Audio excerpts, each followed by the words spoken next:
বাঘবৰৰ গো বজাৰৰ পৰা বুজন পৰিমাণৰ ধন সংগ্ৰহৰ অভিযোগ বিধায়ক চেয়াৰমান আলীৰ। জিলা প্ৰশাসনৰ পৃষ্ঠপোষকতাতে বাঘবৰত অবৈধ গো বজাৰ চলি থকাৰ গুৰুতৰ অভিযোগ উত্থাপন কৰিছে বিধায়কগৰাকীয়ে। 4খনকৈ বজাৰৰ পৰা মাহে 8 লাখকৈ টকা সংগ্ৰহ কৰা হয় বুলি বিস্ফোৰক অভিযোগ বিধায়কগৰাকীৰ।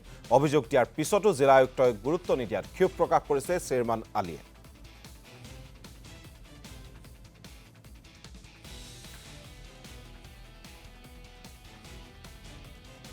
বাঘবৰৰ এটা প্ৰাইভেট গৰুৰ বজাৰ।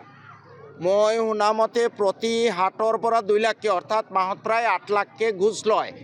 ইয়াতে নিশ্চয় ডিচিও তাৰে অংশ পায়, নহ'লে প্ৰাইভেট গৰু বজাৰ কেনেকৈ চলে? পঞ্চায়ত আইন মতে no' private cattle market is allowed, it is illegal as per cattle preservation act. Before running a cattle market there should be a licence. The Bagbor private cattle market does not have a license. তেনে ক্ষেত্ৰত এই ৰোহনজাৰ নাকৰ আগত কেনেকৈ বাঘবৰত এই বৰপেটা জিলাত এটা ডাঙৰ দুৰ্নীতি হৈ আছে। যদি মাহেকত 8 লাখ টকা গুচেই দিয়ে তেতিয়াহ'লে চৰকাৰী ৰেভিনিউ কিমান লছ হৈ আছে, তাত কিমান ইনকাম হয়। আজি প্ৰায় 2 বছৰ হৈ আছে, বিভিন্ন উপায়ুক্তক কৈও নোৱাৰিলোঁ। এই ডিচিজন অহাৰ পিছতো কৈছিলোঁ যে আপুনি আহিছে বাঘবৰৰ এই গৰু বজাৰটো চৰকাৰীভাৱে পৰিচালনা কৰাৰ ব্যৱস্থা কৰক, চৰকাৰে কোটি কোটি টকা ৰাজহ পাব।